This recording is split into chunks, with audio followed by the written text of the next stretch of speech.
Prepare for takeoff, please.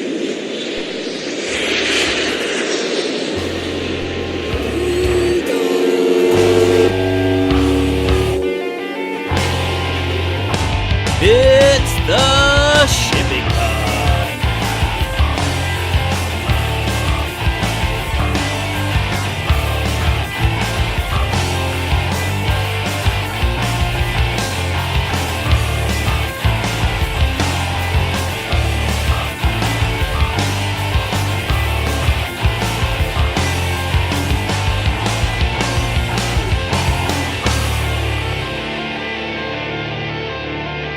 Hello and welcome to the Shipping Pod. I'm Tim Dooner, here with Ryan Dooley. Ryan. What a win by the New England Patriots. Booyah! That's how you take them down, boys. Yeah, actually we don't know. We are coming to you from the past. There's a slight scheduling issue next week, so we wanted to get this one in the can a little bit ahead of the Super Bowl, so we don't know what to be happy about at this point or to be upset or who to congratulate. And you know what? Just to hedge our bets, you can add this one in there. Wow, Matt Ryan really showed us something, man. Those Falcons didn't think they were going to pull it out, but good for them. Well, they already have shown. He's already shown us something. Like I said, that win over the Packers was quite incredible. He is. He's Matty Light, man. He's Matty Light. Are you a Lady Gaga fan? I'm a fan of her wearing meat suits and doing strange nude artist things, but her songs are not traditionally what I listen to. I was going to say something very similar. I like the idea of Lady Gaga. I'm glad that the application. No, I like that she exists and everything. I like that what she does, but her music doesn't really speak to me. No. However, I did recently get a single off her new record because a band that I do like, Florence and the Machine, Florence sings vocals on there. Oh.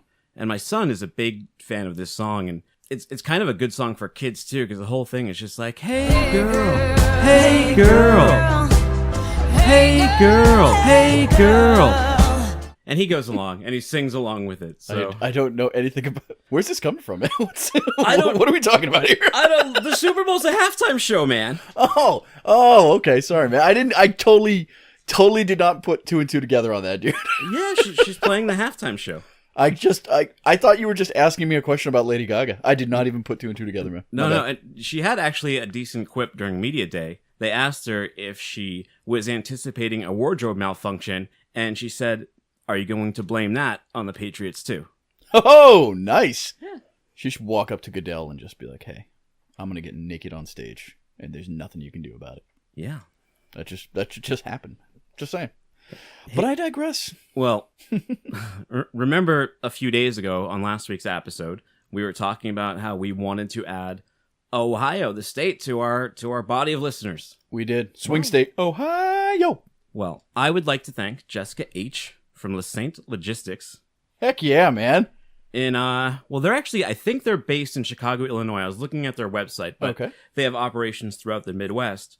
She is based in, I'm not sure if it's Cincinnati or Dayton, because we got a bunch of listeners from both, but I think that was due to her. She told some of her coworkers, some other industry professionals about the show, and that's all we ask. That's all we ask. That's all we ask. Just give us a chance, people. Just give us a chance. Yeah. Where are you at, Iowa? Ohio came in. Where's Iowa? Yeah, we still need Iowa. We're at 30 states now, and we have China, Italy, Germany. Some guy in the Russian Federation. Heck yeah. Was listening. Another guy. What if it's Putin? What if Vladimir Putin is like, these guys are good? Is he in St. Petersburg? No. Yeah. It's close to Moscow, though. Relative, right? Relatively closer than I am. Yeah. India. Some guy in New Delhi. Thank you, New Delhi. Thank you, New Delhi. Turkey. Japan. I wonder where in Turkey. Is it? How do you Istanbul. Pronounce? Oh, it's Istanbul. Mm-hmm. How do you pronounce the capital? Ankara or Ankara? I don't know how to pronounce it. I don't know. I'm going to go with Ankara because I like that. I think it sounds right. You can have it. Hey, it's Istanbul, not Constantinople.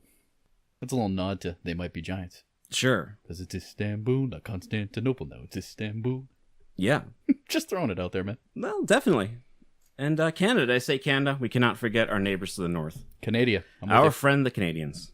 I got to go to Canada to spend my Canadian pennies. Yeah. I've never been to Canada. You've never been to Canada? Never. Wow. It's weird because, and I actually had never been to Mexico until a year ago, 2 years ago. Mm-hmm. And I've been considerable other countries, like all over the place. Yeah. And somehow I never had cause to go there and never went on vacation, but finally hit Mexico, went down to, I don't know, some all-inclusive resort for a wedding. And now I'm planning on somehow making a trip to Canada. I don't know what I'm going to do and I don't know where in Canada, but I'm going to go just to have said I've gone. Well, you better hurry up before our diplomatic relations are potentially ruined there and we can't go. I feel like I've got time because we have to finish the wall in Mexico before we can build a wall in Canada. So I got time. Yeah. Wait, there's a Canadian wall now? I don't know. It's more like a picket fence, and it's just kind of like an honor system thing. Yeah. Well, I know it's been a shorter week, but any personal news, industry news on your side? Anything happening at the moment? Nothing major on the personal side. Everything is status quo here in the epicenter of transportation and trade, that is Weymouth, Massachusetts. Yeah. All is good, and it's all quiet on the Western Front right now. You're a little gimpy with the knee, though. Yeah, fair point. I developed, and I wish I had a cool story for my injury, but I am limping around and can barely bend my right knee due to inflammation of the patellar tendon, also known as patellar tendonitis, or jumper's knee, as it's known more colloquially. I don't jump very often, though. This is just because I carry around a lot of upper body man, or fat, as one might say. So, just saying. A man of my girth, you gotta take care of the knees, man. Gotta watch out for the old joints. You're very self-deprecating, Ryan.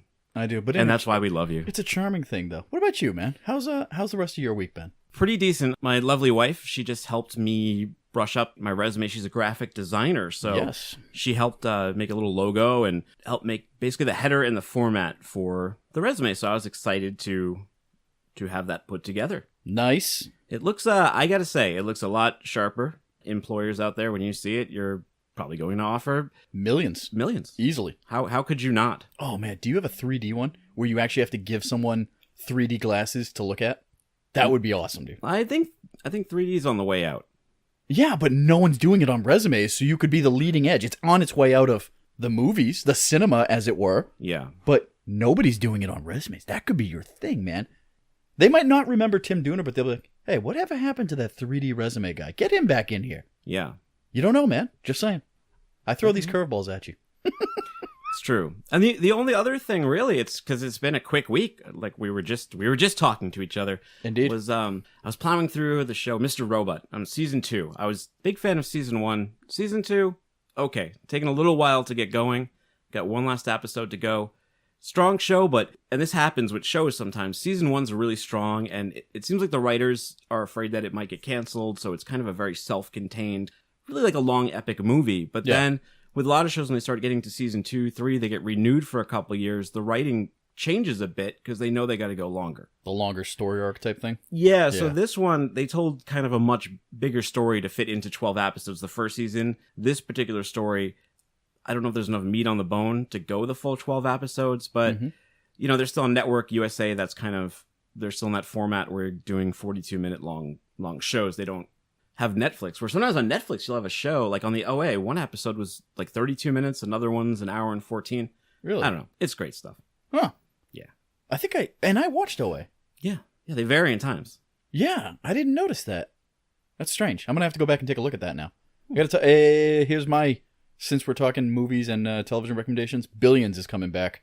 Bobby Axelrod versus Chuck Rhodes. Billionaire hedge fund versus U.S. attorney. Is it a fictional show or a reality show? I'm not familiar. It's a fictional show.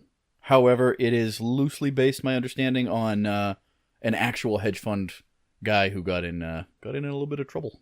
Wow. And that's what I've been understanding. But I got to tell you, I haven't done a ton of research on this because I'm enjoying it so much. I don't want to know the backstory because I don't want to be looking for things that may happen. I want to be surprised. Not to mention the fact I've also learned so much about what like shorting stocks are and different, financial institution, ways these guys actually make money, because I watch the show, you miss a ton of it through the dialogue because they're rattling it away. They're not explaining it to you. So I go back and I Google it, and then I have to watch the episode again. And I got to tell you, I'm learning. It's a learning experience, man. And it just so happens that it's very interesting. Yeah. And it's on Showtime. So if you don't have Showtime, it's going to be tough to track it down. But if you do have Showtime, highly recommend it. Billions. You know who plays the hedge fund guy? Yeah. Damian Lewis. You know, Colonel Winters from Band of Brothers. He was also in Dreamcatcher, Stephen King. He was he was Brody in the first season of Homeland. Redheaded British chap. Not familiar, but did you ever hear the rumor, speaking of actors, that Paul from the Wonder Years was Lady Gaga? No, but I heard the rumor that he was Marilyn Manson back in the day. Yeah, somehow he ended up being Lady Gaga too. I could see that. They do have kind of a similar nasal structure, so I could see where people are getting that. Yeah. I looked it up. That's not true though. He's a lawyer now. He vanished from movies and entertainment. If you go on IMDb, he was out for quite some time, and I think he had a small part on NCIS or something in 2014. Oh, really? But either way, he's definitely not. Good for him. Welcome back. Yeah. Winnie Cooper keeps showing up in things. She was on The West Wing. She was on How I Met Your Mother. She keeps popping up in random. She'll get like 2 or 3 episodes in random sitcoms and shows and stuff like that. Looks very good though. She held together well. Yeah, I think she's good at math too. Yeah, isn't she like a genius of some sort? Something like that. She does an educational series. I think in Maxim, remember Maxim? I don't know if that's still around, but like 10 years ago or 15 years ago, I was reading an interview with her. Yeah. I was reading the articles in Maxim. are they around? They call those lad mags in Britain, but here in the United States, we used to have like FHM, Maxim stuff. Yeah, there was a whole catalog of them, and I think they might be gone now. Like a lot of print I just had media. the brainstorm of brainstorms. We make an industry trade magazine with the ladies and stuff like that from Maxim. I gotta tell you, that would sell. Wait a second. You're saying that we take like Calendar and Maxim type models? Yes. But put them on like steamship lines and whatnot? Well, we'll do whatever the photo shoot is. I'm not the artistic guy. We'll have to get your wife in for the graphic design stuff. Yeah. But we put the Maxim and stuff and FHM models, and then we pepper them in around articles. It might actually get people to read. Like, people outside the industry would pick up that magazine and, like you're saying, accidentally end up reading an article about Winnie Cooper. Yeah. So, just saying. We might have something. I might have something there. I'm just...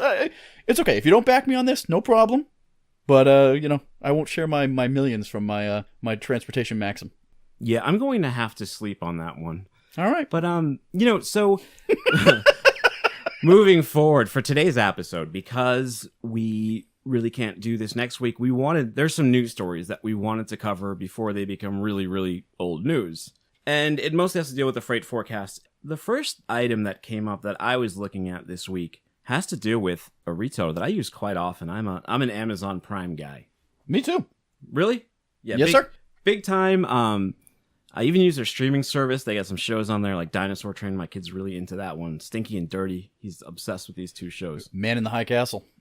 Good one. Yeah, I don't use it as much for myself for the videos, but the streaming music isn't too bad. They have some playlists on there that are okay. They got some older records too. I was listening to some Skid Row the other day. Nice. Off Prime. 18 in Life. Nice, dude. Yeah. It is good. It's rocking hard, bro. Absolutely.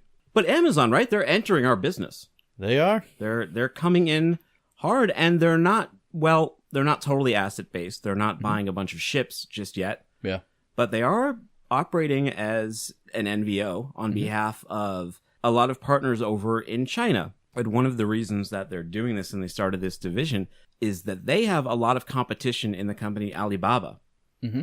Are you familiar with Alibaba? No. Alibaba is a website where you can buy goods basically straight out of Chinese factories for really cheap, some bulk stuff. And a lot of U.S. companies are sourcing there, especially smaller ones. And Amazon had a strong hold on that market. And I think what kind of really scared them, I mean, they were moving into freight anyway, but Alibaba recently struck up a relationship with Maersk. Maersk? Yeah. That's the correct pronunciation, right? Maersk? I say Maersk. Maersk. So I sailed on a couple of the Maersk ships, and that's how I was told originally. But I've heard it millions of ways, so I don't know what the actual official one is, so I think any permutation of that will be acceptable to most Dutch people. Well, Ryan, so far, they have shipped at least 150 containers since October, when they've started to move freight for partners in the U.S. and China. That's actually surprisingly low. I would have thought, if you had asked me how many since October, I would have been closer to 1,000. Well, here's the reason, and I was looking at it too, and I was like, that is pretty low. But then you have to figure that so much of this has to be LCL and consolidation if they're trying to compete with Alibaba, because they're not going directly to, Bed and Bath or even smaller retailers, well, they're going to smaller, but they're not going to like mid-sized retailers. They're still sticking with their kind of smaller vendor thing. So I would think that most of the stuff is consolidations. Yeah, I'd expect so too. Even that being said, though, I still would have thought that number would have been considerably higher. Yeah, and you know what? The 150 could be just testing the market, and they could be planning to ratcheting it up. Plus, they got to sell the services to clients. Sure. But that's a pretty powerful thing when you think about it, because Amazon can go up to any retailer that goes and uses their site. And I've dealt with plenty on the NVO CC side, and a big demand, and I was seeing in the last 2 years, was to do direct drop shipping to Amazon's warehouse facilities. Yeah. And it was kind of a pain in the butt for us, because you always had to make sure overseas was doing the labeling properly. Amazon has a lot of specific demands about how they want shipments to arrive and the labeling. But I imagine that if you were to use Amazon consolidation services, that would be one less headache. So they can kind of go into smaller retailers and just be this one-stop shop for bringing goods over. Maybe on your level, on the big steamship line, probably not a huge threat until they start actually buying ocean assets. Because right now, they're just someone putting more containers on your boats. Yeah. But on the NVO side, you might see some disruption over there. Amazon's a strong force. If you look at what they're doing right now, they don't have assets on the ocean, but they have a fleet of delivery trucks. They picked up a few thousand of them over the past couple of years. Yeah. And these are pulling freight hauling trucks too. They're not the guys bringing your prime item for last mile. Mm-hmm. Additionally, they have over 40 jetliners. They're getting assets at least in the air. How far is it before they go to the steamships? I don't know. Hopefully not ever, frankly. And I'm not talking from a competition standpoint. I'm just saying Amazon should not try and throw their lot in with this. Stick to the side of the business that they're on. They're making money with that way. Looking across the board at steamship lines, it's a relatively fair bet that it's a losing proposition. I would say too, and we're going to cover that in some news when we look at the freight forecast of why it is a losing proposition, and also why you can maybe buy a steamship line for relatively cheap if you wanted one of the older ones, because pennies on the dollar. Yeah, they're being sold at scrap levels, but yeah, obviously probably not a great idea for Amazon to do that. So what does the LCL market represent? In 26, it was 699,000 LCL shipments from China to the US. That was 17.6% of all shipments by number. So I believe this is specifically talking about entries bookings that are classified as an LCL.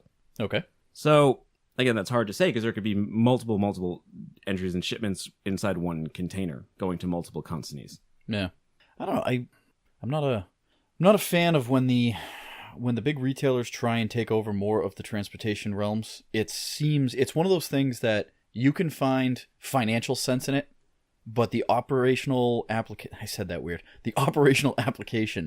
tends to not work out so well. Like, not to sound like I'm trying to protect my rice bowl, so to speak, thing here, is that I think people should stick with the niches that they're good at. If you make money because you've created this business model that's just booming, stick with that, milk it for everything it's worth. Trying to take that extra step and go into these, the MVO world and such like that, I just feel like makes financial sense on paper, but the application of it is going to be rocky for them. I wish them the best. I hope it does work out. I mean, looks like they are ramping up, but... Yeah, well, if you look at Amazon too, they're kind of putting their fingers in every pie. As we mentioned, they have their streaming service, so they're coming after Netflix, Hulu with their own brand. Mm-hmm. They're coming after Spotify with their streaming music service. Most people would probably agree that they're not the best at either of those. Mm-hmm. They're added value services you get with Prime. Yeah. They're decent. I don't know if they're ever going to be Netflix, and is that the same way it's going to be when they're pulling freight? They're just decent. It'll be interesting to see. I haven't visited any of their logistics offices yet, but I believe that one is coming to Boston, so that could be interesting to kind of see what's going on there. I'd be very excited to talk to those people. Yeah, no, it'd be. I actually have a colleague of mine. He works for an private equity fund now, but he was previously an operations manager for them for a lot of years. So we should talk to someone current and someone past and see what we can do about getting the down and dirty inside scoop. What's it like at Amazon? Well, they're doing another big thing, too, because when you bring all this freight in, you have to have some place to put it. They're opening up 26 new fulfillment centers in 2017. Those things are springing up like Starbucks, man. There's 2 of them within 30 miles here in Massachusetts. They got the one in Fall River, and they have one in Stoughton. Well, here's the funny part, too. It says this is part of a larger expansion that's going to go through Colorado, Texas, Florida, and Maryland. And part of the effort is to add jobs in the next 18 months in the amount of 10,000. That's a lot of jobs. That is a lot of jobs. I wonder, is this in part because of the Trump tax code thing that he's trying to roll out? I wonder if this is being driven by the, that 35 to 20% reduction that they were proposing there. I wonder if this is part of that, or if they're benefiting from it, if this is a driver here, or if this is just pure growth for them. I believe that this particular stuff, especially the fulfillment center in Colorado and the ones in Texas, Florida, those were planned prior to Trump. So I don't think they're reactionary moves on Amazon's part just yet. We probably will see that happen, but at the moment, I think it's because Amazon wants to bring in more and more retailers, and they want to handle the fulfillment because they want everything to be Prime. Yeah. Everything to be Prime. And I don't know if you've ever done this, but sometimes if you don't buy something Prime, and I've made this mistake, I ended up buying from a Chinese buyer overseas, and it took 30 some odd days for it to come because it had to go through customs, and I just wanted like an $8 item. It's like, It's ridiculous, but they are sending it on their own without Amazon's network. It just takes forever, and there's no real warning. But see, Amazon just wants that blue Prime check mark next to everything. Hey, more power to them. I think Amazon's going to take over the world, man. Yeah. That's got to be the driving factor there. It'll become a nation state. It'll become the state of Amazon, my friend. Well, I mean, 10,000 jobs. And something that I was reading, too, about the jobs, they're not just low pay. Supposedly they pay 30% more than retail. So when they're saying retail, I don't know if they mean minimum wage by that. Huh. But one thing Amazon will do is if you're working in one of those fulfillment centers, they will pay 95% of your college tuition if you're going to an in-demand major. You don't have to go to a major that can be applied to Amazon, though. You just have to go to any in-demand major. They'll pay 95% of your tuition as long as you're there. So my Greek philosophy major will not be covered? What? Probably not, but if you wanted to, I don't know, go for your business masters or something. Oh, business masters? Or if I did, yeah. Master's MBA? Yeah. Yeah. Go for it, man. Why not? That's what I say. But then, you got to work in the fulfillment facility for 2 years, but... Plus probably 2 or 3 years afterwards as well. But you're not going to have much free time if you're in a great master's program, so I don't know. I don't know. I hear it's a rough ride at Amazon. I hear it is a pretty rigorous work schedule that they keep you on there, so I think you got to want it, man. It sounds like a great deal, but you got to want it. That's what I say. Well, Ryan, if these other freight forwarders in Boston don't want me, there's always Amazon and there's always education. As I told you at the beginning of the show, my wife put together that brand new resume. Yeah. So maybe that will find its way to the AMZ. And I got to tell you, if you're striking out with the forwarders, I'm going to get you a 3D resume, and we're going to like a pop-up book that they can look at while they're perusing, and we'll resubmit you that way. And then we'll have our control group and our test, and we'll find out exactly what resume really pops these days. Yeah. So what else you got, man? Well, we got a little bit to add to the Trump update. Trump date. You know, you try to ignore it, but every day something new is happening. And then it's so hard to follow the news on some of this because the media is so ravenous to report on this guy. They printed a report that he told Mexico to keep all their bad hombres, and then they retracted and Mexico denied that phone call happened. Did you hear that? I read the article. I read the headline. Sure. I was like, I don't know. This sounds like I'm having trouble nowadays sorting out. I'm not one of those it's fake news guys, but I'm having trouble sifting through what's real these days. Yeah, well, Kellyanne Conway was on the TV the other day too, talking about a fictional terrorist attack in Bowling Green, which was the impetus for the refugee ban in the United States. Okie dokie. But that never occurred. They did arrest 2 guys from Iran, but they weren't planning on attacking Bowling Green. So I don't know. Maybe they got to get they got to sit down before they start talking and figure out which way the tongue should move. This has nothing to do with anything, but I want to know why there isn't a parody video of what's that song, "Hungry Like the Wolves"? But instead of "I Run," if it was "I ran so far away," but I think it should be like Iran-based parody music video. I swear you did that just so I'll put a drop under yours of that song. What is the drop? It dropped the music thing when you do the music. The music underneath. See, I don't know these cool technique tips that you have here, man. Yeah, it's called well, that's more like a musical interlude kind of thing, but different from when the beat drops, though. Yeah. Anyways. So, tell me about refugees, bro. What do you got? Well, the most recent thing, you know how Trump pulled out of the TPP. Australia, New Zealand said they were still committed to it. So I don't know where TPP is going to go. It doesn't seem like it's going to affect America. Everyone else is kind of saying it's dead, but Australia and New Zealand seem to be holding the candle. However, in a matter of diplomacy, there was another refugee deal that Obama had signed, and it was to bring in 1,500 refugees from Australia, from a detention center there. Trump told Australia, keep them. We don't want them on our shore. So it's got to be tough to be a refugee these days. See, the thing is, you can't just take these things on their own, because you have the trade deal, the refugee deal, both in with the same nation. So if every interaction that the U.S. is having, I guess, with our trading partners or partners overseas is tenuous like this, I'm not sure how that's gonna look for the outlook. But at the moment, it doesn't look like we're going to get these refugees. But Trump also called up Germany. He's been busy. He called them and China currency manipulators. And the Germany call was in the context of the TTIP, which is the EU trade deal, much similar to the TPP. Trump has no interest in multilateral deals. He sees the TTIP as a multilateral deal between all of the countries in the EU that were going to join the TTIP. And the big reason that he sees this, and Obama had Germany on a watch list too as a currency manipulator, so this isn't just a Trumpian thing.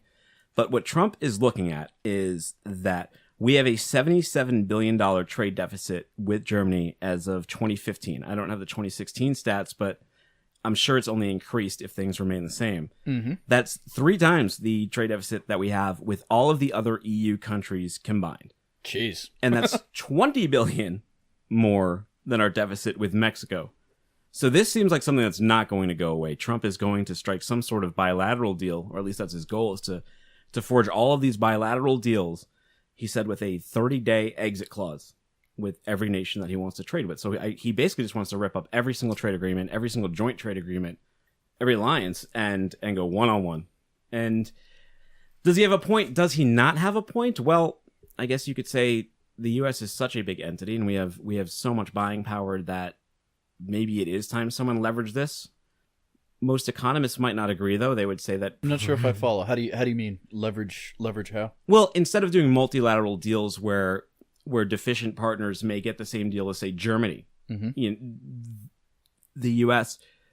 would rather go directly to Germany, go directly to that country, and not give the leverage to someone beneath them, or allow Germany to leverage them. And the issue with Germany comes up because Trump feels that they're using the Deutschmark to manipulate the the euro, and they're keeping it falsely undervalued because it strengthens their own currency. Mm-hmm. Okay. I feel that and we talked about this when we did our whole TPP NAFTA talk. Yeah. And I was listening to another podcast, and they had several gentlemen on from the website 538. Does all the statistic stuff for varying stuff, sports, politics, whatever. And he was echoing the sentiment that I was making. I think it's important, though, to look at these things is that trade doesn't exist in a vacuum.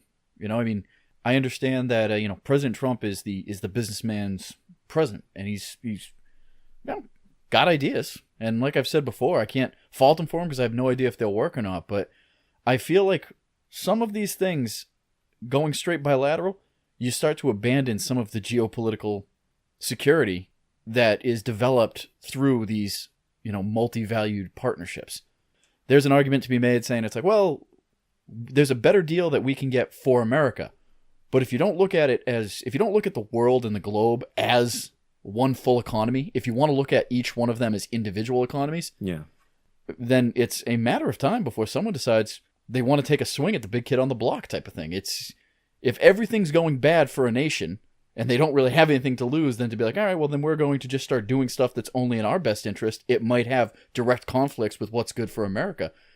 I feel like you abandon any vote in that kind of a conversation by deciding, no, we don't want to do multilateral. We want bilateral. I want to be able to deal directly with the people that I work with no consequence to any of the other countries. Well, and when you speak of consequences, BMW, for example, has spoken up about this because they run a huge plant out of North Carolina. They employ thousands of people, and they send out hundreds of thousands of BMWs exported directly from the United States, which actually limits their actual imports of the BMWs. They're kind of doing what Trump wants them to do, which is build the cars here, provide the jobs. But I guess there's still that sticking point with the currency. BMW is in all of Germany, but of course BMW is concerned about the talk of tariffs, whether it's a border tax or a tariff of 20% or 35%. And I don't know if you've read, but I keep following the Trump stuff. And when he says border tax versus tariff, is he also intending to keep the tariff plus the border tax? No. Just a tariff, just a border tax? Does anyone really know yet? Well, all taxes are tariffs, but not all tariffs are taxes. Sure. That's my that's my fortune cookie statement on that. Is I'm like, yeah, probably keeping it in tariff regulations. Is he using is he using tax instead of tariff as a ease of communication, meaning that it's blanket and across the board? Because as we know, tariffs obviously vary between which good you're bringing in. Mm-hmm. Is he gonna throw out the whole HTS schedule guide and go directly off 20? Everything's 20%, everything's 35%, or no. Is it 20% plus whatever tariff would apply to the good? I don't know. I don't know either, my friend. I would be shocked. That would be a great thing to do, though. Is that he just comes out and he goes, "Okay, I've been reading the HTS. I've been reading the harmonized tariff system." Yeah. Or what is it? Harmonized tariff schedule. Right? Yeah. Yes, a schedule. Yeah, right? Yeah. It's like, I've been reading my harmonized tables, and this is what we're going to do now. Well, if you applied both, for example, some goods have really high tariffs on them. Footwear, for example. Bringing footwear, you can see up to a 28% tariff on a shoe. Mm-hmm. That Reebok or whomever is bringing in. Are you going to add another 20% to that, where you have a 48% tariff on the shoe? That's going to be majorly disruptive. I was mentioning to you before we got on air here is that I went down and I was doing some financial planning meetings this morning, personal stuff, just trying to find out where my funds are and where my 401k is going. And in that conversation, we were just talking a little bit about, the Trump stuff and where the taxes and tariffs. And I got to tell you, any product that doesn't have an American alternative under Trump is going to have major disruptions, because that's exactly how I'm reading this, is that it's going to be almost getting taxed for importing it and then actually getting taxed. I don't know how to phrase that, but it's like the multiple levels, the multiple tiers of taxation are going to add up quickly, and all of a sudden things are going to become very expensive. Or there'll be an American alternative being sold for less. Did you know that Trey Parker and Matt Stone said just the other day that Trump is too hard to satirize? Because the real life him is pretty comical, man. I think, yeah, because I think they mean like things at the prayer dinner where he just comes out during a prayer dinner. This is supposed to be a bit of a dignified event. And the first thing he's saying is that you got to pray for Arnold's ratings on The Apprentice. Yeah. I don't know. I'm moving on. Yeah. Well, it was like... He's a cartoon character. Well, like Tina Fey. She did a pretty great job with Sarah Palin, but you could also just watch Sarah Palin. She was kind of just repeating things that Sarah Palin would say anyway. Yeah. So they're kind of like their own... Where is she now? What is Sarah Palin doing now? She made a lot of money on book tours. She does some speaking. No, but I know she came out and she was a big supporter of Trump's during the campaign, and then I just feel like I haven't seen much of her since. And I was curious if she was if she was vying for any kind of position or anything. I haven't heard anything about it, but this is honestly the first time I've thought of Sarah Palin in the last 4 months, I think. Yeah, they may have locked her up back in Alaska and said, don't show up. She's hunting bears, man. Stay out of the media rounds.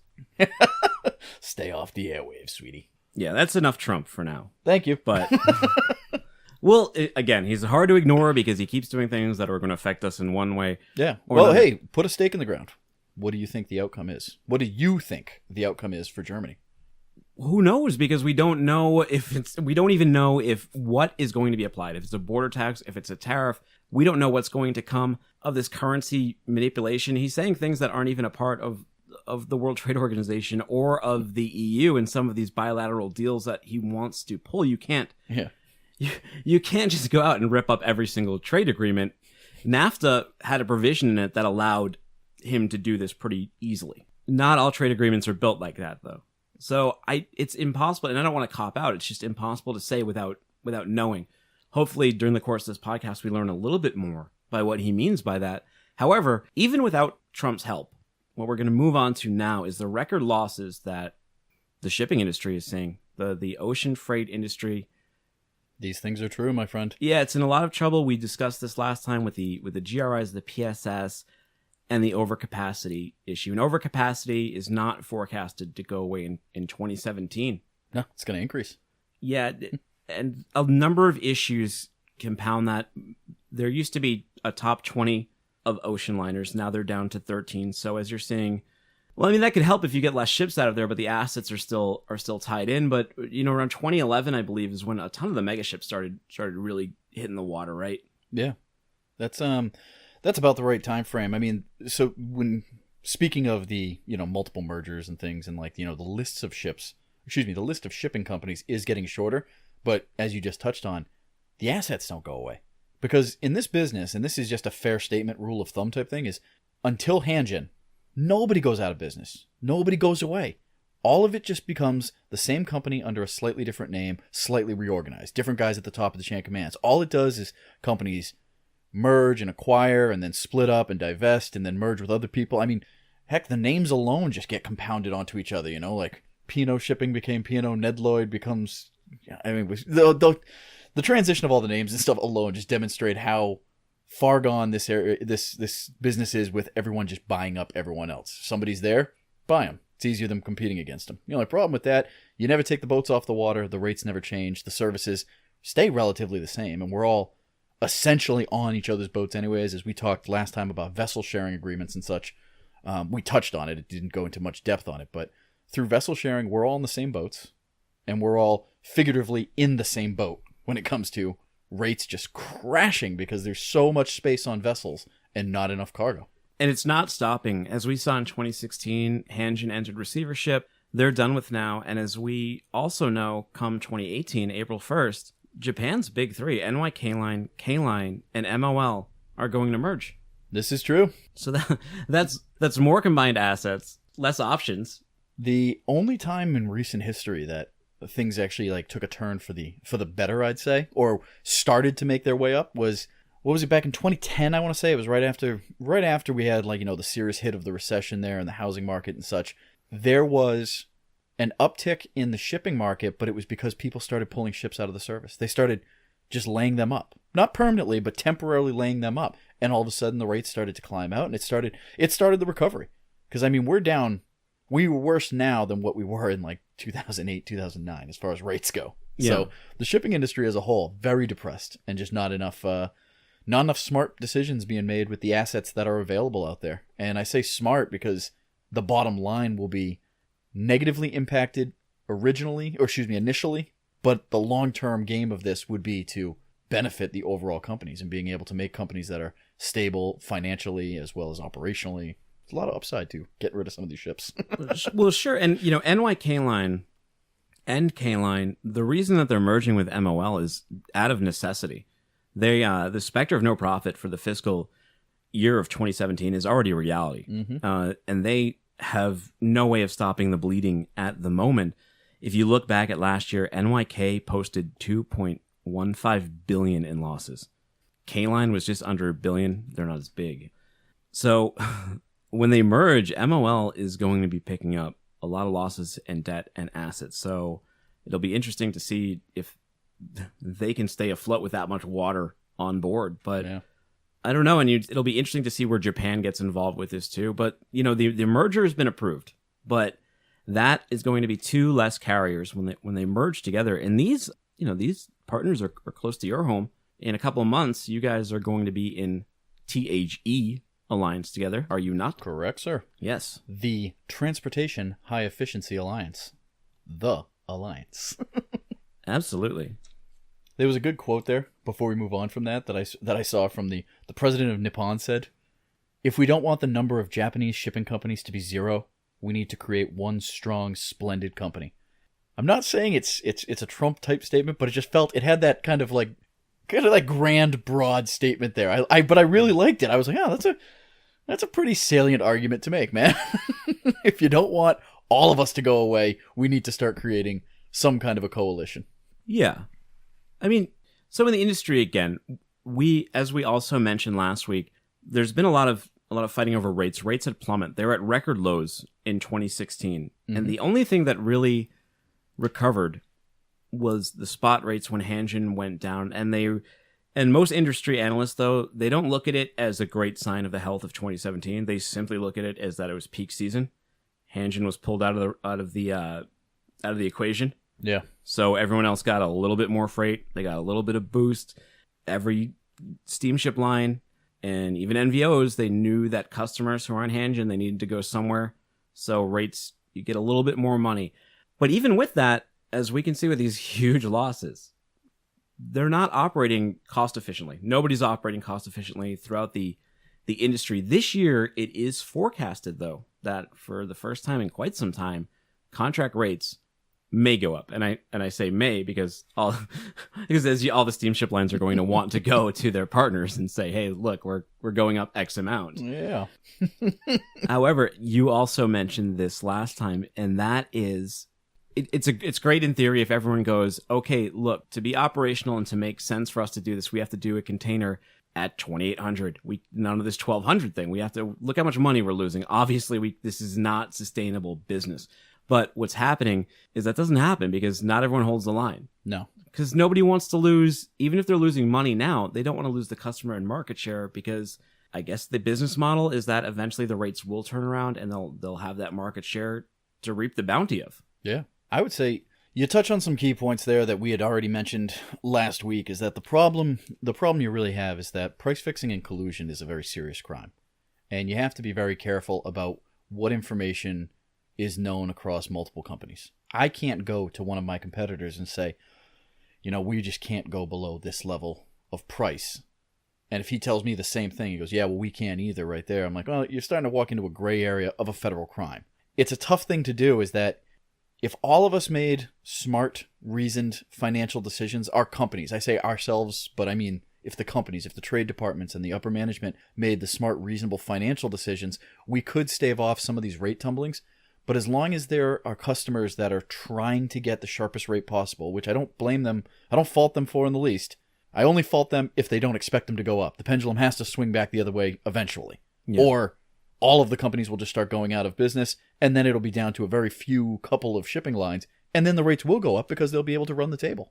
And I got to tell you, it's a long war out there trying to get these rates to go back up. They tumble so quickly, and it just takes forever to try and tick them back up. You touched on the Hanjin thing. There was a huge part of that. Everybody was okay with taking a rate increase after Hanjin because there were so many customers that were negatively impacted by a shipping line going out of business. So many containers stranded out there with no real solution in sight. That was not a cash grab. That was our moment to go in and say, look, we need to rethink everything we're doing financially. Yeah. And unfortunately, we made an effort, and I don't want to say we failed, but we definitely didn't capitalize as much as we really needed to try and correct things. And I say we as in a steamship line industry. Well, that's kind of what makes the NVO side so tough, is that we're not directly affected by the cost of a container because it kind of goes to everybody. It depends on what rates our agent can get from guys like you. But let's say we're buying a container at $1,200. Mm-hmm. Everyone else is going out to get spot rates too. So on the NVO side, it's very difficult to even put a profit of 100 or 200 or 300 on there. Yeah. So operational costs are tough. Fortunately for the NVOs, they're not, at least none that I know of, are actually taking a hit every single time they book a container or do an entry, because they also have accessories and stuff like that. Non-asset based lets you be a little bit more nimble and a lot more flexible with what you're doing, because a lot of stuff you're doing is service valued, and service value prices can be negotiated. Whereas if you're putting a container on a boat for $1,200, but it costs $1,500, operational cost is $1,500 to get to zero. Yeah. On that, you're losing $300 every time you move one of those. And that's how we get to the billions here, because this is happening over and over and over again. And one thing we touched on is with the asset-based companies, the steamship lines, they have excess ships, and there's not as many buyers as there used to be. Mm-hmm. So the value of a ship in an overcapacity market, the value of a ship goes down to scrap level or lower. There's no buyer for it. There's nobody who needs the ship, and no one's, you can't put that thing on Craigslist. That'd be funny. One used 8,000 TEU cargo ship. That would actually, I'd buy that. Do you know how much? $500 OBO. You would not be able to afford to dock it.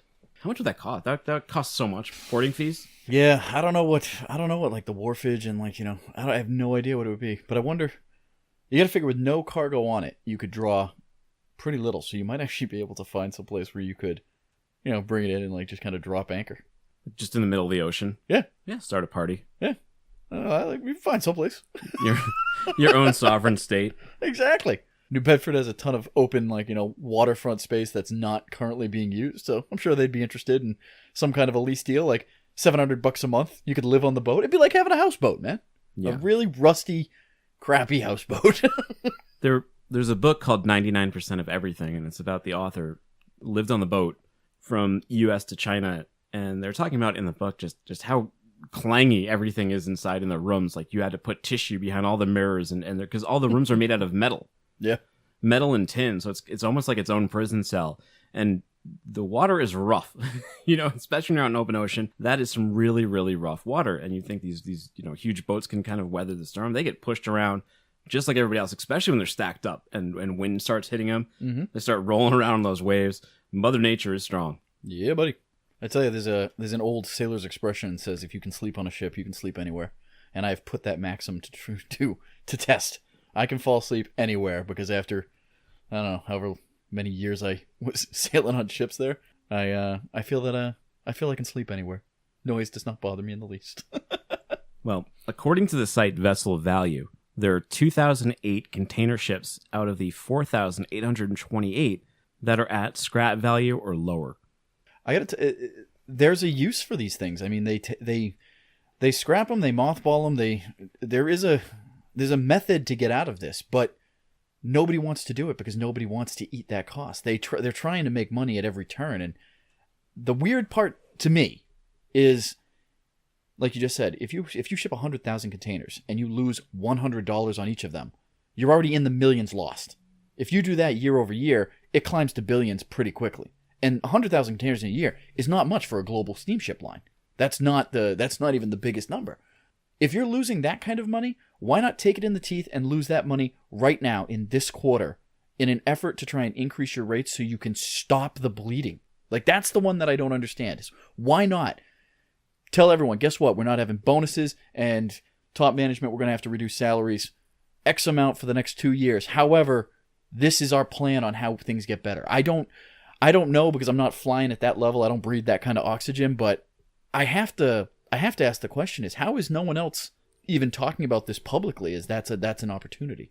Well, it could be an issue too with stockholders, investors, shareholders. They start seeing value vessels scrapped, on pennies on the dollar. That may not sit too well. That may make the stock tumble, which is the all important rule of thumb. But this is the thing, is you're 100% correct. I mean, if they have to answer to shareholders, I get that. I feel like there's an internal sale to be made that says, hey, if we do this, our company's going to be the only one that's actually making money. That will positively impact the stock over X amount of time. But then there's also the one that's not all the majority of them aren't publicly traded. Yeah. So I don't understand how the families that own these and the corporations that own these companies, how are they not sitting there trying to look at what can we do that will solve this problem for the future? What immediate action could we take? Because it seems to me, from what I've seen in the multiple lines that I've worked with, they're all just holding on for dear life, trying not to go out of business today. And I just don't understand why there isn't a broader plan. Or if there is, why aren't we talking about it more publicly to try and garner support? Or at least get feedback? I mean... Well, and if they're not being used, why are they just being at anchor? It's not like capacity can change that much. The amount of imports and exports that are going on in the world are already pretty high. They're already a pretty high level, Yeah. We're importing and exporting so much to begin with that the only way to fix the capacity issue is to get rid of boats and get rid of lanes, right? How else do you do it? You can't make people send more containers. Yeah. We're kind of already at, the peak level right there. I mean, there'll be growth, as there always is growth, as more companies open, as more people want to import and export, but not to the level to fill the capacity that's needed right now. One of the ideas that I've talked about at length with some of our colleagues in the Connect organization, I see there's a value in the Short Sea Shipping Initiative, which is, and it's an article there's some articles on the Jones Act that came out recently, but the Jones Act being the governing law that protects the U.S. maritime. If you want to move from a U.S. port to another U.S. port and move cargo, it's got to be U.S. built, U.S. crewed, U.S. owned by a U.S. company. I mean, there's a whole bunch of stipulations there, but essentially, it's a regulation that prevents, Maersk or anybody from coming in and just doing coastwise whenever they want. So I think there is an opportunity for that initiative to get off the ground where we start a marine highway, similar to what they do with a hub and feeder system in China, Asia, Europe. They have a good system for that. Here in the U.S., we bring it all in on these big ships. It hits these port entries, like Jacksonville, Los Angeles, Seattle, wherever, and then it all goes over the road from there on out, or over the rail. We don't have the infrastructure to support all these enormous megaships that are going to be coming in. We're going to have more problems than we already have with congestion. And there's so much in the way of trying to develop a marine highway that goes north and south and across the Gulf on the coastwise stuff. I would like to see someone saying, okay, if we're going to roll out these mega ships, let's find out what kind of hub and spoke system we could actually comprise here in America or compile here in America using some of the smaller ships. Because even the smaller ships are still pretty big. And the smaller ships are the ones that are going to be lesser used now, because if you're going to do these mega ships and you're going to try and reduce unit costs by putting more boxes on these boats, you just don't need the smaller ships in the trade lanes anymore. Well, here's the thing, too. This is not a problem that's exclusive to Asia or the Asia-US route. The Panama Canal expansion happened relatively recently, and that was, I think a lot of people were initially excited about that. We thought we'd see new trade lanes open and but they're experiencing the same issues down in the Panamex that Asia's seeing with overcapacity. Zvi Schreiber, CEO of Freightos, echoes these sentiments with, "The same dynamic of overcapacity and disappointing global trade that bankrupted Hanjin, pushed a Hamburg Sud acquisition, and pushed carriers closer to the edge is now hitting the Panamex sector." Meaning what exactly? Meaning half the ships are going through there that they want. So they get paid every time a ship goes through.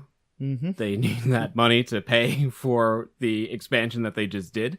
They're not seeing that activity. And it's not going to get better if the Asian routes start pulling routes too to fix their capacity issue. They're not getting more boats. Well, that was when I read this article, you had actually flipped this to me earlier today, and when I read through it and I was reading that, not to sound smug about this, but I was like, well, what did you expect? Did you think the traffic was going to increase in the Panama Canal? Because this was to make the Panama Canal broader, wider, so that bigger boats could get through. Bringing bigger boats into the service was in an effort to put more containers on one boat than having multiple boats. This entire math equation was going to lead to a reduction in traffic. There was a whole school of thought that, okay, well, the old locks will stay open so that the smaller boats can still go through there, but you're just not going to need them. I mean, if you have a bus full of kids, you don't need, each child is not going to take a ride with their parent to school. They're all going to get on the bus and go to school. It's less traffic. Well, we both read that CNBC article, and it seemed that kind of their big focus and something that they thought they would see an immediate boom in was charter vessels. And I believe those were your charter vessels for fruits and vegetables and private ships that they were going to bring up. But they were talking about some relatively big ones at 4,000 TEU charters. But they haven't seen those move, and they're talking about, instead of having them go out at a loss, just anchoring them, which I don't know. You don't make any money if you anchor them either, but at least you're not losing money, I suppose. Yeah, and I mean, this goes back to, my personal school of thought is anything you can do to stop the bleeding is better than just continuing on hoping that it gets better. Yeah. And I mean, there are costs incurred with anchoring a ship. I mean, it does cost money to anchor a ship.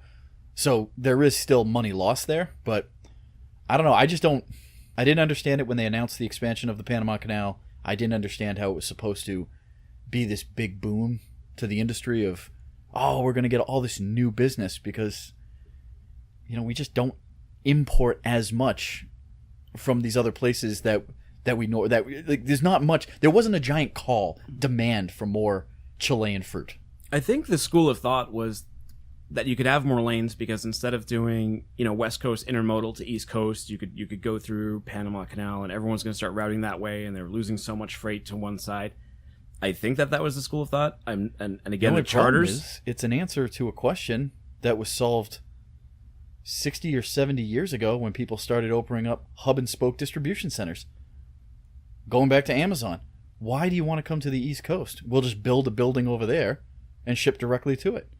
Had they done this, I don't know, 100 years ago, maybe earlier middle part of, well, that's too far back, but if they had done it like 50 or 60 years ago, maybe. But back then, the idea of this size ship wasn't even a dream. Nobody would have even thought that ships could get this big. Yeah, they didn't need it, but let's see. So before we move on to other aspects of the supply chain. Seem frustrated. You okay, Tim? And their forecasts. Well, no, because I'm trying to. It's a very sort of negative outlook for ocean freight at the moment. So I wanted to end on a positive note for at least the ocean freight.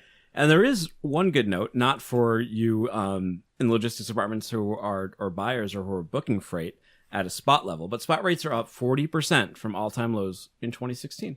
There you go. So a little bit more money to save the boats. I don't know. nobody wants to pay more money. Everybody wants to pay as little as they can, but we got to let these ships operate at a cost to bring them here. Something has got to give. Something's got to give, my friend. And as they said too, the other thing that they're going to try, other than the spot rates, is to try and renegotiate some contracts.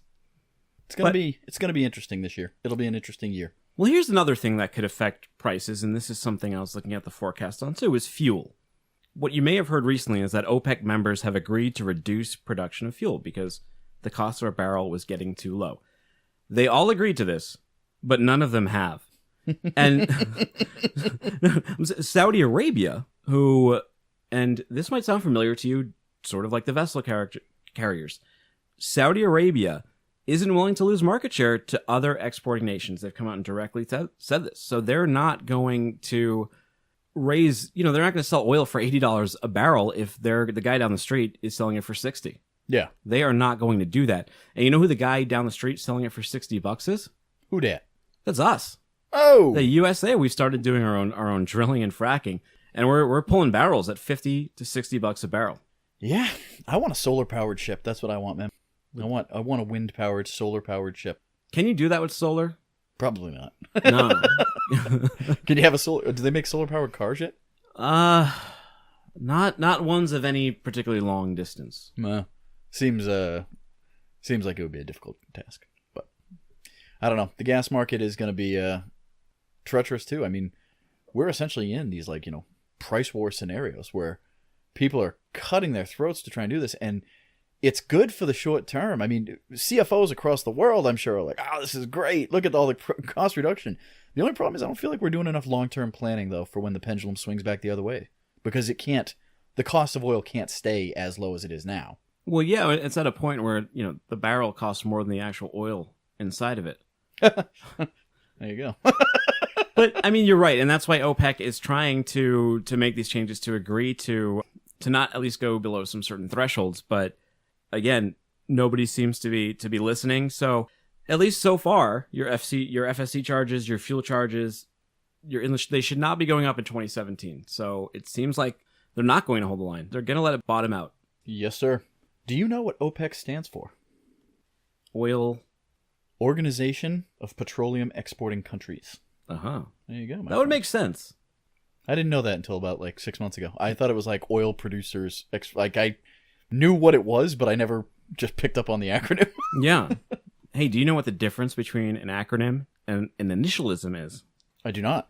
An initialism is WWE. Okay. An acronym is OPEC. You say that as a word. NAFTA. Acronym. NAFTA. Laser.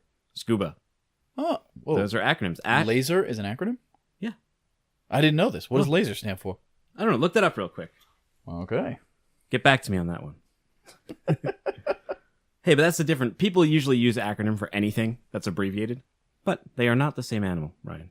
Are you thinking of taser, not laser? No, I know taser's an acronym. I was thinking of laser. I thought laser was an acronym. You are correct, sir. It is, right? Light amplification by stimulated emission of radiation. Yeah. See, I did not know that, man. Why did I doubt myself? Well, because in the presence of Ryan Dooley, everyone doubts themselves. They're like, what decisions in my life have led me to be talking to this person? Ryan, on a local level.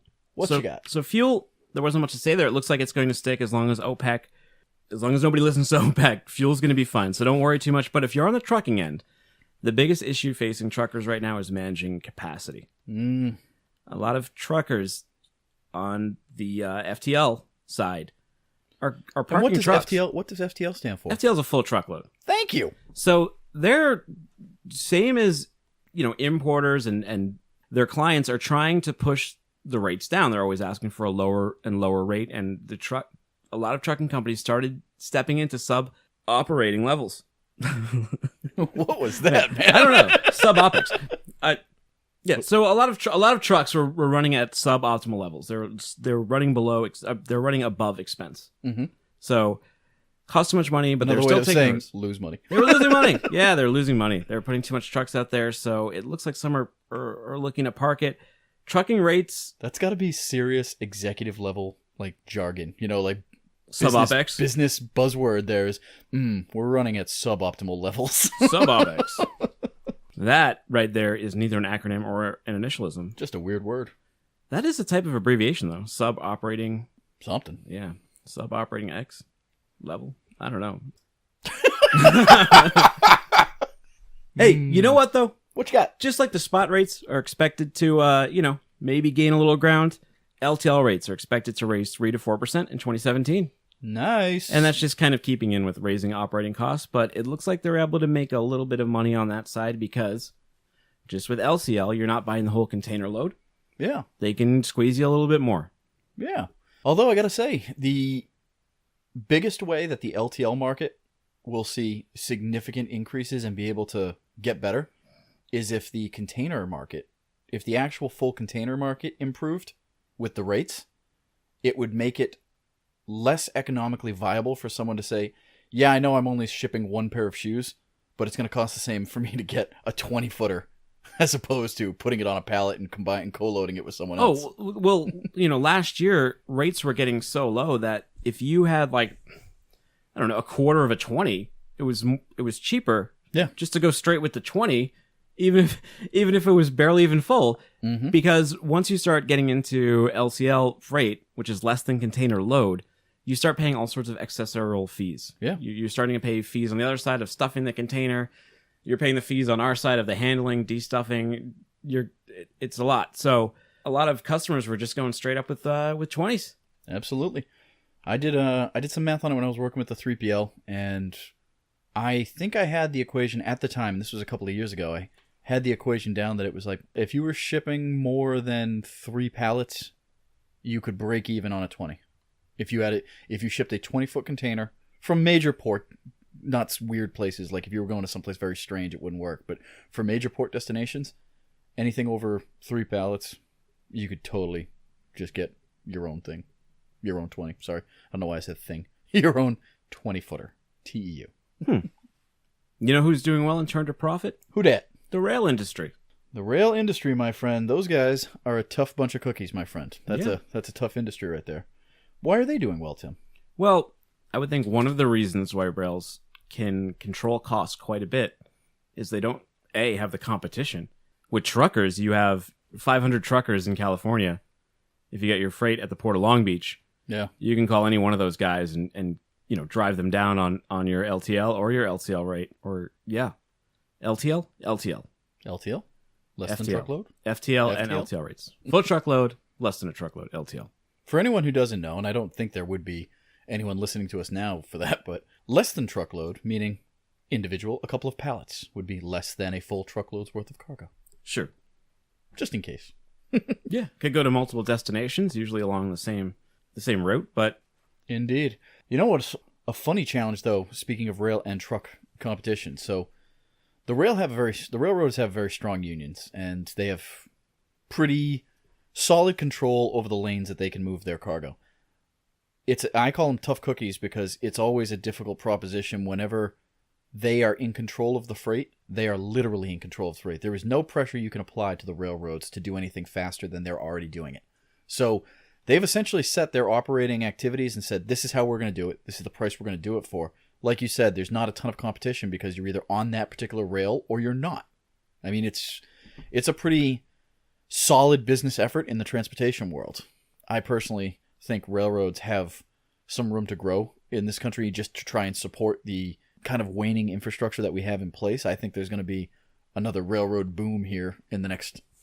I predicted it in college that it would be in the next 30 years, but I think I may have called that a little short. But in the next 30 years from now, I think you're going to see some significant rail increases because you just have to. It's the best way to get your cargo on and off the port, and you can load heavier. Yeah, well, they lost on the intermodal side. They lost a lot of freight just to straight up trucking because the costs are that much cheaper. But again, they don't have that much space to begin with, and they're able to refill it with Garmin's stackable delivery trucks that FedEx puts on there. Mm-hmm. There's so many other avenues of freight movement that they're put on there, and again, because they're not dealing with hundreds and hundreds of other people. Yeah, there's also phenomenal fees that go in with trucking if you're going to go multi-state. So if you're trying to do some long-haul trucking, sometimes that's needed so you can go direct to a customer because there are places that, I mean, the rails were laid years ago. There's places that just don't have rail access. The rail benefits you on that because you don't necessarily have to pay the fees from state to state to state to state. So if you go from California going out to the middle of, Kansas, just doing it by truck doesn't work. So I mean, the rail has a definite niche market that they can work with there. And there's also an added benefit to the rail and places that do direct rail drops onto the ports there is that there's a significant American shortage on trucking availability. Truck power it's in crisis mode or near crisis mode because there are so many truckers out there that do not want to work the ports. They don't want to go pick up containers that are being imported. And even the trucking companies that do that are having trouble finding people that want to be truckers. It's actually, their industry is in a significant, emergency state right now. And they've been doing a lot to try and get that message out there to try and help them. But it's still in a bad phase. Well, because of congestion and chassis issues, right? Those are kind of the two biggest ones. If you send a trucker to the port and he's there for 5 hours in line to get his container, yeah, he can only make one turn the entire day. Yeah. If even. Sometimes they go and they get turned away, or they end up at a Staples or big BCO. They bring the container. They can't bring it. It's past the time. A lot of these places will only receive their freight from the trucker between a certain window of time. It may be 12 to 3:30. Yeah. Some do it after hours. Whatever it's set up to be. And truckers can't always hit these windows, especially when crises happen down in Long Beach, Los Angeles a few years ago. New York seems to get congested quite a bit. New York, New Jersey. Yeah. Absolutely. Hey, that group at the Scale event, their entire presentation was on trucking versus intermodal. Yeah. And they were looking at the rail rate versus the trucking, and they were looking at both time and cost. And hey, trucking industry guys, you guys won. You were doing better than the intermodal on both sides. However, one thing we did learn about that particular project is that they only used one set of data from one company. So yeah, I think they had, again, that was one of the ones where I believe my comment to you was, it's a good idea, but they're not there as far as what they need to do to get a real answer on that. I mean, in my quoting experience the past few years, trucking is almost always cheaper than intermodal. Even for long haul? Like even for 500 miles, like going from, well, 500 is a bad example. Maybe no, like I'm talking like 3,000. I'm talking California to Boston. Cheaper. You found it cheaper to truck from California to Boston than to go a combination of rail and truck? Yeah. That has not been my case. If you're currently quoting intermodal and you're currently quoting trucking, send us an email. Tell us how we can get a better rate from LA. Are we going to get a better one going truck, or are we going to get better doing the rail? I never found that. And Mike, this was the beef that I had with that particular project there too, is the term intermodal, although company to company, they have different terminology that they use for different things. A lot of people in my line of work use the term intermodal to mean any kind of combination of truck and rail. The term intermodal, meaning between modes, is actually the entire statement. Like that's all of the transportation modes that could possibly. Air, truck, rail, ship, pipeline. They all fall under intermodal. And so when they say things like, well, we want to know what's better, truck or intermodal, I feel that, no, what you meant was what's better, truck or train. Because they only valued truck rates and train rates. They didn't look at any of the other stuff as far as, domestic ocean and barge carriers. I mean, air freight's out of pocket is typically much, much higher than anything, but there just wasn't enough looked at. I just felt like it wasn't broad enough with what they were doing to give you a definitive proof. Okay. There you have it. I have one last item here, Ryan. You have no comeback. We gotta move on. We're at an hour and 11 minutes. We gotta get to the next piece. It's because we got so much to talk about, man. Yeah. World. Well, Ryan, my last piece of news that I have over here, and it's not really news, it's just a rumor, and I don't want to be a gossip, but as we've all heard, OOCL takeover rumors, right? Yeah. Word on the street is that there were bids on the table there for OOCL. Yeah. Overseas Orient Container Lines, or is it Orient Overseas or Overseas Orient Container Lines? OOCL. Being looked at by their two alliance partners, CMA CGM and also Costco China Shipping. I don't know. I don't think it's so much gossip. I mean, this has been widely reported. So I mean, it's more than rumor that it's in the process and being discussed. The only part that's rumor is to speculate, well, who do you think's going to pick them up? And I'm not plagued by the concern of being a gossip, so I'll say I think it's going to be Costco. That's what they said. They said the bids may go up as high as $4 billion. I'm not sure if that'll be stock, assets. I mean, OOIL, which That's is a lot of dimp. OOIL, which is OOCL's parent company, Mm-hmm. their stock shot right up when these rumors were happening. So I don't know if that's because of some insider information that they're about to dump dump the steamship line or not. But, you know, where there's smoke, there's fire. We may be seeing them. They are, as you know, in the same alliance. Yes. All those companies are all in one alliance, the Ocean Alliance. Yes, it's called, along with Evergreen Line, CMA, CGM, as we mentioned, Costco, OOCL. Got anyone else in there? Correct. I thought there was one more, and I'm blanking on it now, though. It's CMA, CGM, they now own APL with Costco China Shipping, Evergreen, and I could have sworn there was one more, but no, I am incorrect. Sorry. Well, just as the alliance is seeing partners merge, yes, maybe the Ocean Alliance will get a little bit smaller. Well, smaller in name, right? Yeah, smaller in name. There'll be one less name on there. Larger in size. Well, I guess they would stay the same size, wouldn't they? It would be the same size assets with a smaller spread of companies there. I just typed in, because I was looking up to see if I had missed anybody on that. It said the Ocean Alliance, and it took me to Save the Whale Foundation. So, always a good idea. Yeah, I'm just throwing that out there to our friends and our listeners out in Iowa. Whenever you decide to show up, save the whales. Save the whales. China Shipping, Costco, Evergreen, CMA, CGM, and OO. That's it. No, it was just those four. So my apologies for holding us up on that.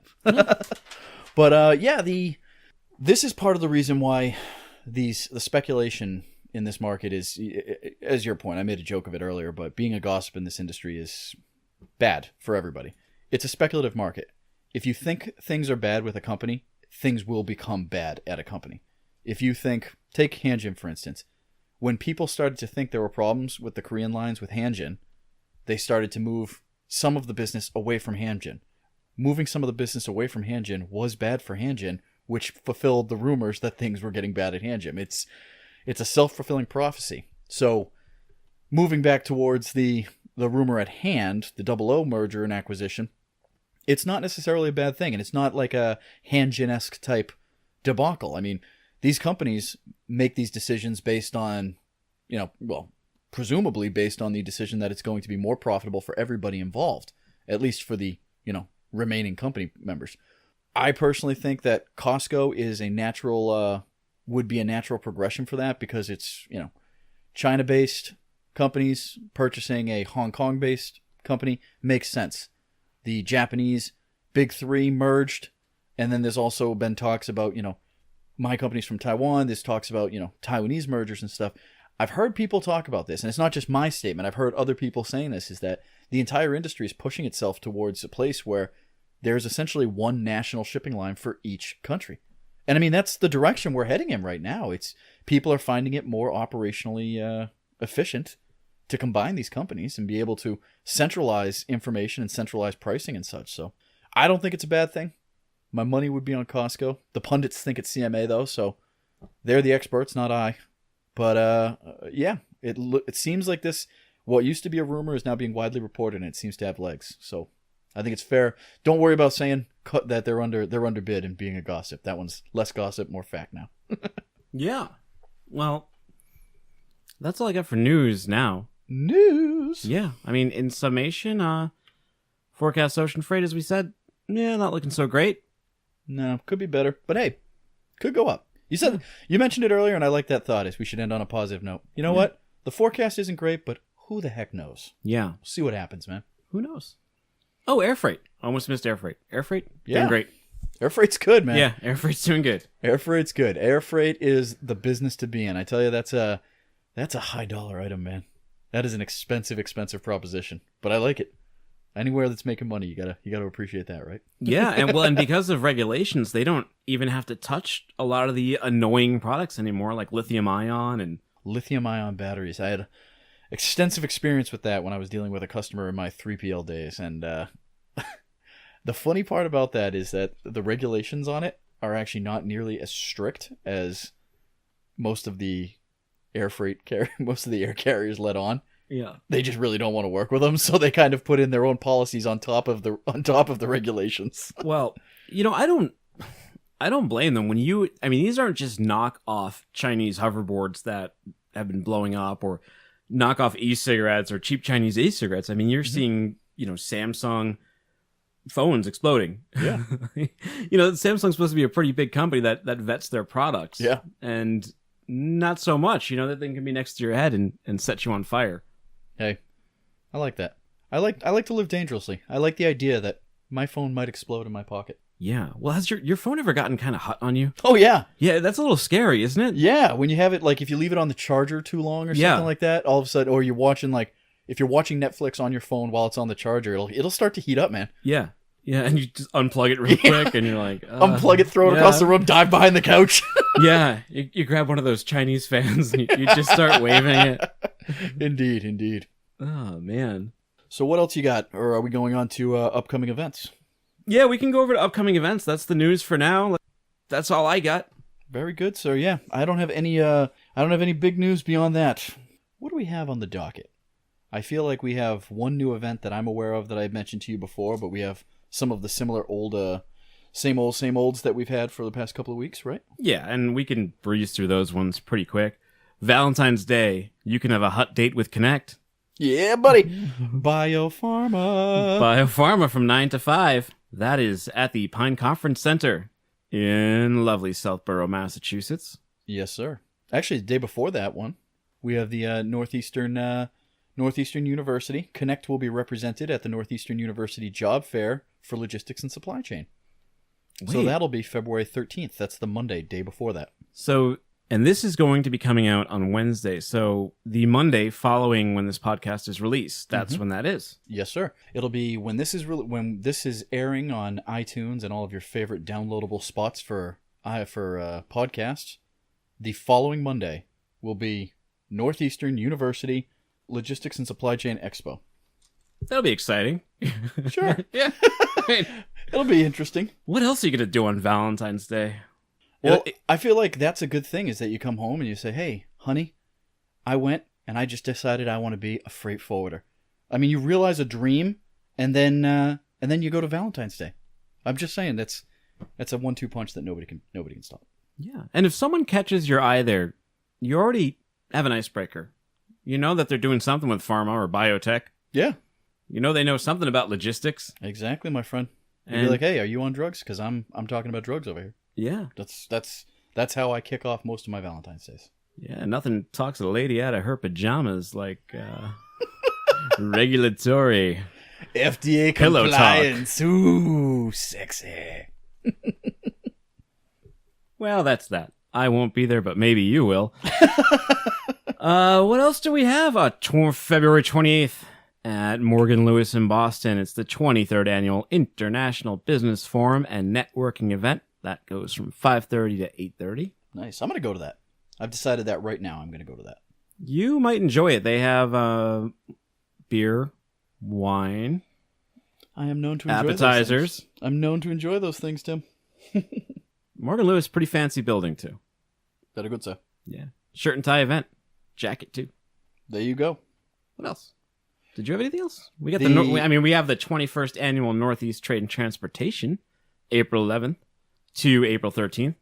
That's at Gurney's Newport Resort and Marina in lovely Newport, Rhode Island. Yes, sir. And we always recommend that one. We've talked so much about it. We don't need to opine on that one anymore. And the North American Seafood Show at the BCEC in Boston on March 19th through the 21st. Yeah. As you can see, we these are the Boston events, but we have listeners all over. So if you'd like to reach out to us, if there's something in your area, over there in Ohio, what's going on? The Shipping Pod at gmail.com. The Shipping Pod on Twitter. At The Shipping Pod on Instagram. Insta famous. Yeah. We're there. LinkedIn, and TPM's Facebook. Coming up. TPM out in California, end of February. You going? I will not be going to TPM. My organization will be represented there, but I will not be. I have to stay here and hold down the fort. Can't leave New England untended. Got to make sure that the world keeps spinning, my friend. That's how I look at it. Frankly, it's just too expensive and they don't want to invite me. But I digress. That's all the events we got. That's it.